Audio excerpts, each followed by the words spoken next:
Catherine and it's time for our August wrap up. So I read 16 books in August, and yes, that sounds a large number, but I did participate in a 7-7, so I did read 7 books in 7 days, and they were short books, so yes, they counted, but I think we can say that that was the reason why the numbers were as high as 16.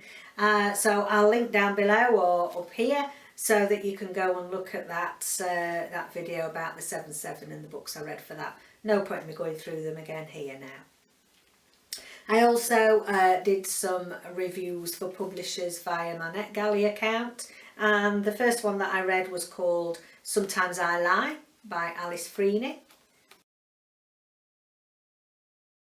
Not Feeney, sorry, Feeney. I gave this 5 stars. Now this is a psychological thriller, really creepy psychological thriller. We've got Amber, who's in a coma in hospital. She's had a car accident, I believe, and she can hear and understand everything, but she's not able to reach out and speak to anyone. So they're not really sure that she can see and understand all. So obviously I think people are a bit loose-tongued. There's various things that are being said in front of her or whatever, and they don't realise that she knows what's going on. She doesn't know who she can trust. But I have to say that I think that she is not trustworthy either. She's quite a unreliable narrator herself. So that's great, because I think it gives you that element of mystery there, where you really don't know who's telling the truth and who isn't. What else did I put down here? Full of suspense and tension. I thought the characters were well developed and they were scarily real. You know, there are people talking in amongst our society that are like this, and yeah, a bit scary actually. But it was an excellent book. It's great if you like scary plots. It's very fast paced for those of you that like a really fast paced book, and yeah, great read, great psychological thriller. So that was yeah, just getting back to my NetGalley so we can look at the others. The next one, Instrument of Slaughter, and this is the Homefront Detective series by Edward Marston. Now, if you've been watching my channel, you'll see that I've been reading a few from different series of Edward Marston, different historical periods that he covers, and the Homefront Detective series is set in World War II, and no, sorry, not World War II, World War One. And we're in January 1916, so yes, of course, we're in World War One. So this follows on with Inspector Marian and Sergeant Joe Keedy, and yeah, I gave this 4.5, and I really enjoyed this. This gave you a better understanding about how people became conscientious objectors in the war.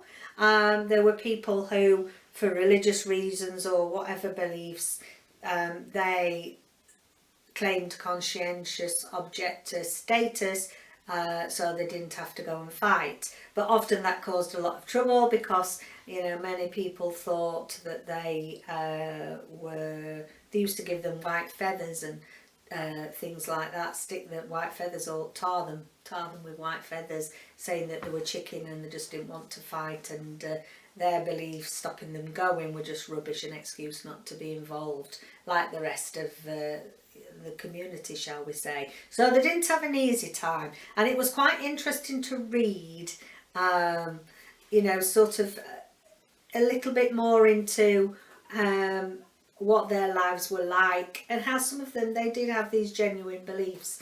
And of course there's the usual murder there, and we start to get a really good feel for the characters of Marian and Keedy, and yes, I really enjoyed it. It's a nice read, nice pleasant read, but yeah, good murder plot in there as well. So that's the Instrument of Slaughter, 4.5. Now the next one. Ooh, where is it? No Place for a Lady by Gill. Oh, I loved this. Loved this. This is another 5-star. I did really well for 5-star reads this month. Now, I already had a book of Gill Paul's, Women and Children First, I believe it's called, and that's to do with the Titanic, and I've had it a while but not read it yet. I think I'm going to leave it till next April now, because it's April is the month when Titanic happened, and so I picked this one up, and wow, I loved it, absolutely loved it. It's set in the Crimean War, so 1854. We've got 2 sisters, and they're both involved in the war in very different ways. The youngest sister, she marries a captain or somebody of that status in the British Army and travels with him to the Crimea, and she's actually really in the thick of it. I was quite surprised how many wives did travel over there with their husbands and really rough it out in tents, in freezing cold weather, and hardly any water and hardly any food, so that was quite surprising. And then the eldest sister, obviously wants to find where her youngest sister is and make amends for an argument that they have before she sets off.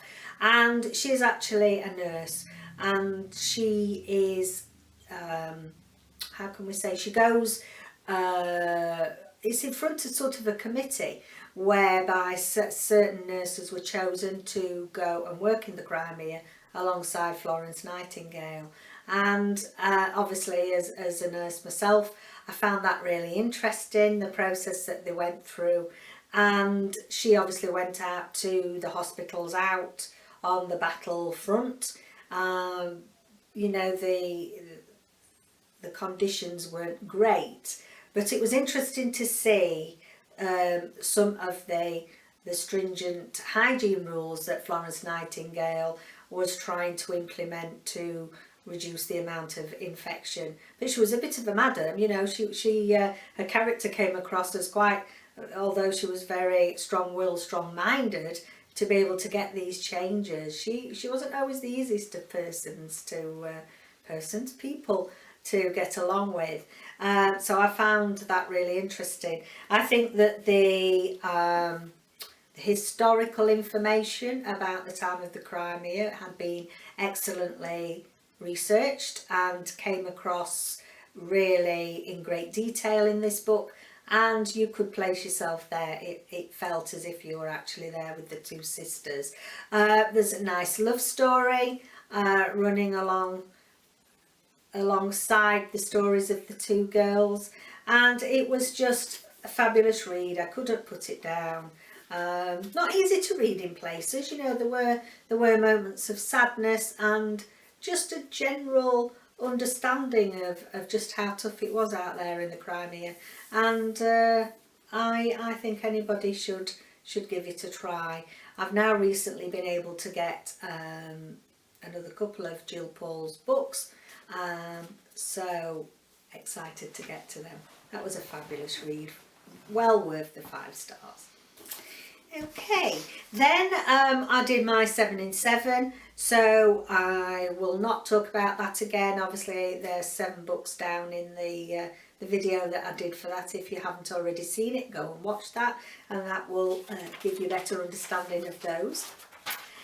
Then we're back to the Homefront Detective series again, 5 Dead Canaries. Now, it's not like me to read a series back to back, or only read a couple of books in between the next one in the series. It has to be really gripping for me to read it like that. I mean, sometimes even if they're a really good series and I've rated, you know, the book I've read highly, I don't often, that's just how I read, I don't often you know, read a few in the same month.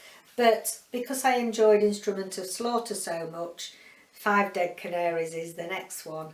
And yeah, I didn't enjoy this one as much. I gave this a 3 stars. It was still, you know, worthy of reading in the series. The 5 Dead Canaries is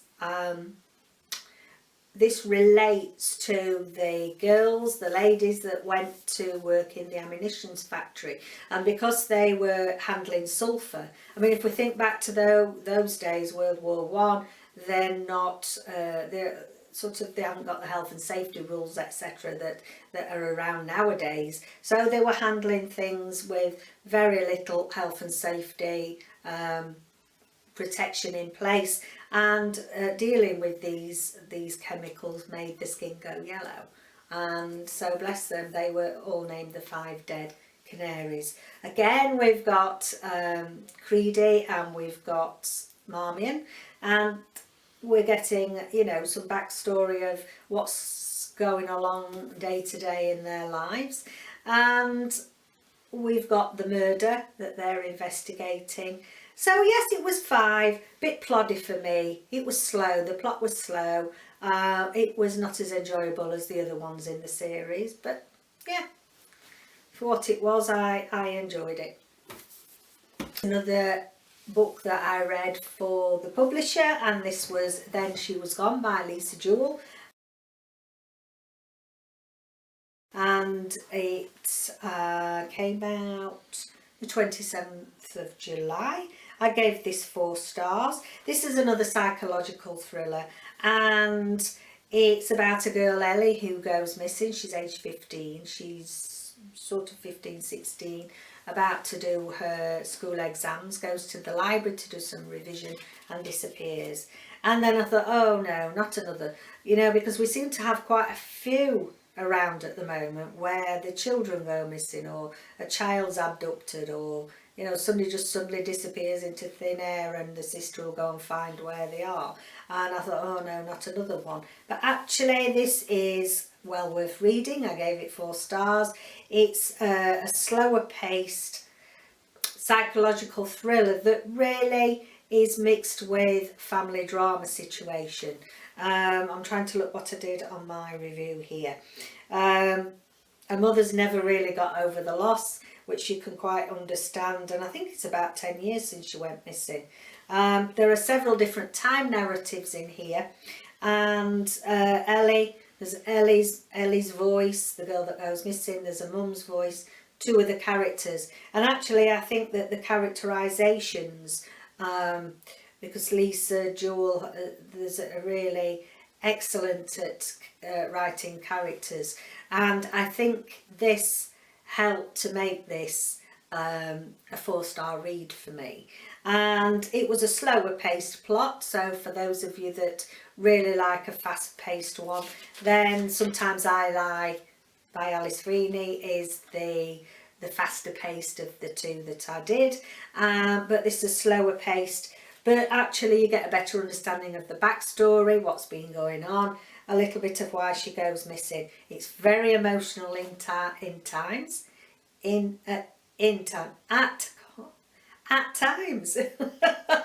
It's very emotional at times even. And yeah, it's well worth a read. I think there's twists and turns there to keep you interested.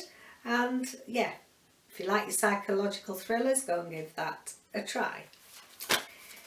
The Strings of Murder. Oh, The Strings of Murder. My next one. Oh, my favourite of the month. Oscar de Muriel. Oh, I love this book.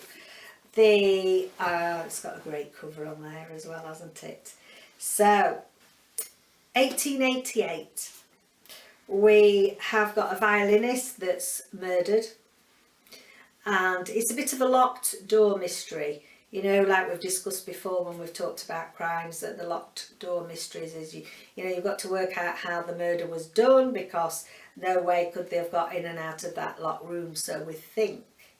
And anyway, he's being found murdered, and it's the first of a new series, and we're introduced to 2 characters. So we're introduced to Ian Frey, Inspector Ian Frey, who works for Scotland Yard, but he's had a bit of a falling out over there. He doesn't quite conform to what the hierarchy want him to do. You know, he's a bit like Frost. If for those of you that have seen the series Frost, in the UK, who is an excellent detective but doesn't always, you know, do as he's told, doesn't always conform to rules and regulations. So that's Ian Frey.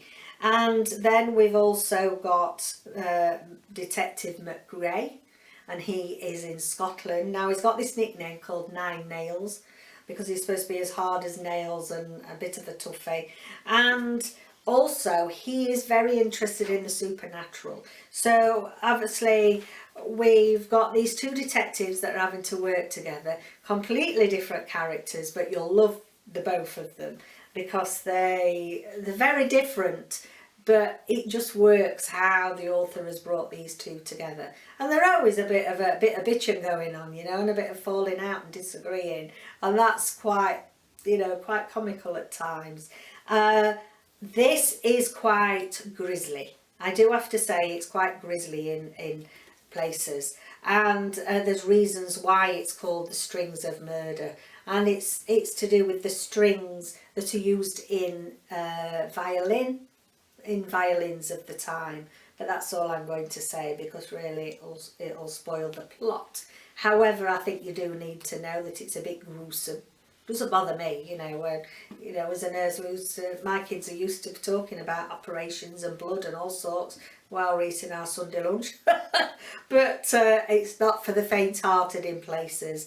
But not, I wouldn't call it a scary book. You know, I don't like reading horror, I have to say, that's not my genre. So it's not too scary, but it is quite graphic in the detail. It's just, I don't know, it's just a fantastic plot. There's twists and turns, and you think you know who the culprit is, and then you think you know how it's got there, how they've got to that decision, and then you think, oh, something else has happened, perhaps I was wrong. So, very good murder, very well written. I just loved it so much that I've now got the second in the series to read. So that's Strings of Murder, Oscar. I keep wanting to say Oscar de la Renta because I had some perfume. Oscar de la Renta is a designer. Oscar de Muriel. After that we've got Bloodstream by Tess Gerritsen. And a very prolific author is Tess Gerritsen, but I've never read any of hers before. And this one was sent to me by Kerry Ann. My lovely friend Kerry Ann, who's from Woman vs Books. She's got the channel Woman vs Books. We do a Goodreads every month, and she's got several of Tess Gerritsen on her shelf. She said her mother-in-law's given her quite a few, and so she thought she'd better make a start, and she got me this so that we could read it together, so we both had a copy. And I was really excited for this. However, I do have to say I gave it 2.5 to 3 stars, to push 3 stars. I was very disappointed in it. It was an okay plot. We've got the main female protagonist, Dr. Claire Elliott. She has decided to move to Maine to start a new life with her son. Something has happened to upset their lives where they lived before. She's also lost her husband, which was a big shock, big wrench, and she wants to make a new start, go somewhere a little bit more rural. Hopefully it'll be a safer place for them to live and for her adolescent son to grow up. And while she's there, strange things start happening. We start to see aggression entering into the village, and it seems as if there's something that the village is, well, it's probably more of a village, more of a town, but there's something they're trying to hide, I feel. And it seems that something has happened there in the past that you don't quite get to grips with until much later in the book, and it sort of becomes apparent. But you know that something has happened there and people have lived there. You're very much an outsider unless you've lived there all your life. But she moves there to be a GP. She's very good at her job. But there's problems with some of the teenagers from the town who start acting totally out of character, becoming very aggressive. So aggressive so that people are getting accidentally killed. There's also some scientific work going on in the area, shall we say, and really she is thrown into the thick of it all, obviously having to treat people that have been injured or be called to the scene of the murder where all this aggression's taken place. It was okay. There was a lot of, and this is something that Kerry Ann felt, it was very much written from a medical perspective. I understood that because obviously I would, because that's my background. However, it was over the top. It was sort of to the extent where it didn't really add anything to the plot. It didn't add anything to the story. For those that have got no medical background, it must have seemed endless and boring. It was bad enough for me. So, sorry, I'm not impressed. I'm not saying that I wouldn't try another Tess Gerritsen, because it's not fair to judge somebody by just one book. But, you know, it needs to be far better than this one. It was not that great, really. But I did finish it. There were some good parts in it, but nothing spectacular. Then next I did another NetGala review, and this was called Did You See Melody? And this is by Sophie Hannah. Now this was published on the 24th of August, and Sophie Hannah is a well-known author, and you know, I've read some of her books, they've been good. However, Did You See Melody? I DNF'd it. I really couldn't get into this book. There's let's have a look where, just want to give you the details on from here. See, it's published by Hodder and Stoughton, and it's classed as a mystery and thriller. So it's just a psychological thriller, and it's supposed to be that somebody, I feel like I'm bumbling along here, probably that's how I felt when I was reading it, but I just couldn't get into it at all. It just seemed boring and slow, so I'm sorry I DNF that. That wasn't really very enticing. For those of you who want to read it, I haven't given you much encouragement, have I? So I'm sorry about that. Right, the next one, another Edward Marston. So the next one, Deeds of Darkness, book 4, I believe. And this I gave 5 stars to. This is the best so far. This I really enjoyed. So out of books 1 to 4, I couldn't put this one down. Really good. There was a murder. Oh yes, there was a murder in a cinema. And there's a lot of opposition to people going to cinemas back in the First World War. I mean, a lot of people used to go so they could get the news and see what was happening out on the front. But it was a bit frowned upon from the goody-goodies and some of the very religious people of the time. So they'll say, oh, well, what do you expect if you go to the cinema? Then, you know, only people of ill repute go to cinemas, and then you will get murdered. It's very much like that. Excellent plot, excellent, how can we say, what's the word for moving along? So it was their personal lives, a sort of what's happening in their personal lives are gathering pace, and it's very much hair in my eye. What I loved about it is that it gave you a really good insight into the Battle of the Somme, and it was because their son Paul, Marian, the inspector, his son Paul is out there in France and is involved in the Battle of the Somme, and the atmosphere that Edward Marston, he's very good at his craft when it comes to historical information, historical detail, but also what I feel is that he does it in a way that you know this is fiction. It's very well fictionalised. It's not just like reading a textbook on the First World War, the Battle of the Somme. It's very much, you feel as if you're there with the characters. you feel everything and see everything that Paul the son feels, and I think that's the mark of a good author, because it's as if you actually are seeing what's happening around you through the eyes of the characters. So I gave it 5 stars, and for series like this, these are getting high ratings. You know, often it's not a cosy crime, but it's a sort of next level up to cosy crime. It's historical crime fiction, and some people that are just into, you know, the contemporary psychological thrillers, they would see this as being a lesser genre, shall we say? If, you know, some people are a bit highbrow, you know, some people are so, you know, unless it is a contemporary psychological twisty-turny thriller, then, you know, they're the ones that you should be thinking about giving 5 stars to, and not for a series like this. I'm not sure that makes sense. Yes, I think hopefully it does. Let me know if it does.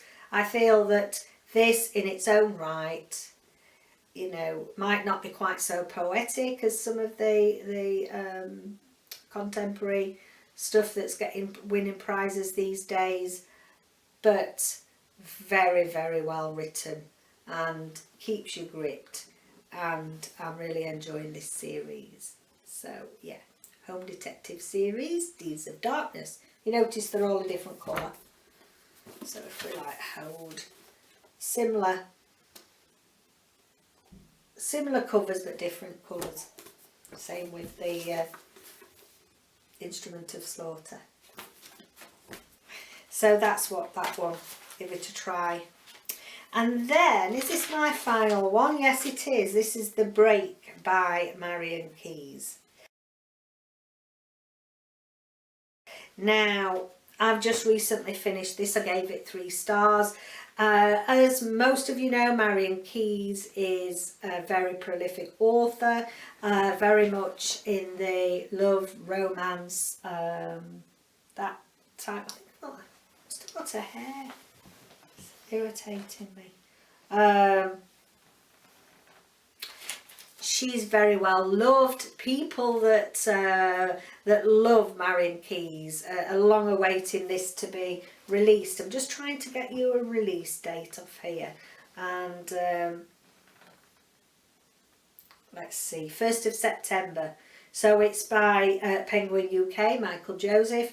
It's being released on the 7th of September, and I know that many are really looking forward to this release, and it's a good book. I enjoyed it. It's a good holiday read. For me, it's a nice holiday read.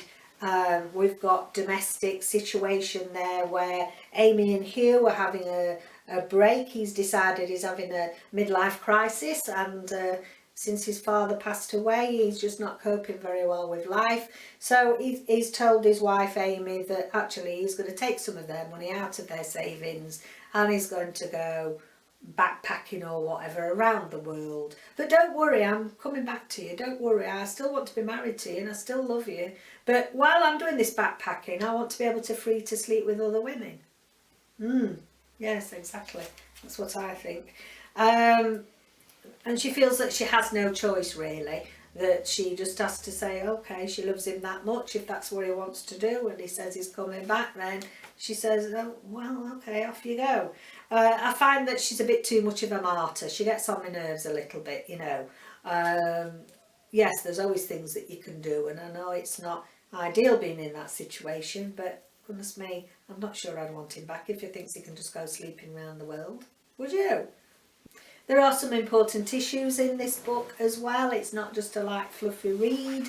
Amy has elderly relatives that have got health issues. She has the usual problems and you know, sort of differing relationships with her siblings, and especially, you know, the pressure that they put under with their relatives being needing care and needing you know, more help than they used to, shall we say. And I think that she, you know, in her writing, these are handled well, and I think that it does raise awareness of issues like this. However, I think it's, for me, just my personal opinion, just being done a little too light-hearted. Important issues that are just touched on but not gone into any great detail, which is fine. I think it has its place within this book, as being, you know, of that genre, and not everybody wants to have difficult issues sort of really but really looked at it in depth. You know, sometimes people read, they want light and fluffy, they want to escape a little from their own difficult lives, although really, you know, they're escaping to watch these pair, him trotting off around the world and her having to stop at home and wait for him. But you know, sometimes you read things like this and you think, do you know what, my life's not that bad really. At least, you know, we haven't got a midlife crisis where the husband's decided he's going to run off around the world with these scantily clad young women. David would be saying, oh, chance would be a fine thing. No, he wouldn't. He wouldn't. He's laughing at me now. He's not like that at all. He's a good lad, is David. He daren't say he's going on a sabbatical or whatever. You won't be reassured that I'd still be here, would you? I'm off. Anyway, that's The Break by Marian Keyes. And if you love her, you know, she's a good author. She's very, how should we say, she knows her craft. And it's a good story, you know, I enjoyed it in some ways. But a 3-star is still a good rating for me. Just not my thing. So, before we finish, I just want to just show you these. I mean, I got more than this, but I got this lovely parcel came through the post from Cheryl, my lovely friend over in Canada. We've got to be good friends, I think, now, through BookTube, and we regularly correspond. And sometimes when we're doing a book buddy read, we get in touch every day, and you know, it's lovely to have a chat with each other and learn a little bit about each other's lives and country. And she's got it very, very hot over there. And so she said, I've sent you a care package from Canada, bless her. And in it, there was some crisps, which she calls potato crisps, I think. There's a great big jug of Canadian maple syrup, which, oh, David keeps sticking his finger in there when he thinks I'm not looking, I tell you. Life is better in Canada. Lovely bag, lovely tote bag. She sent me a lovely candle from Niagara. It smells gorgeous. Smells a bit like Refreshers. If you remember the sweets Refreshers. And just wait till you see this. Just wait till you see this mug. Hey? That's fabulous. Get a great cup of tea in there. Lovely cup of tea. Oh look, there's maple syrup. I hadn't noticed that. There's a picture of maple syrup on there. All the things that I think that mean something to Canada. So, you know, we've got the Canadian flag, we've got ice hockey, and we've had a bit of a chat about that because ice hockey is very much something that David's boys did, my stepsons did, and my boys did, and David actually used to be an ice hockey player.